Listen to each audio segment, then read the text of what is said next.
overcast later, with an overnight low of 64 degrees. The National Weather Service has issued the following alert. Wind advisory expiring September 28th at 1 p.m. To hear the full alert, Oh my God! To hear more details about your current request, say more details. Jesus Christ. What is the alert?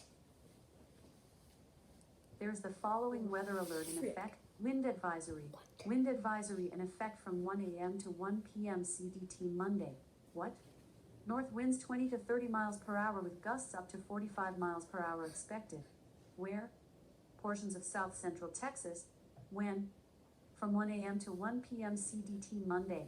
Impacts. Gusty winds could blow around unsecured objects. Tree limbs could be blown down and a few power outages may result.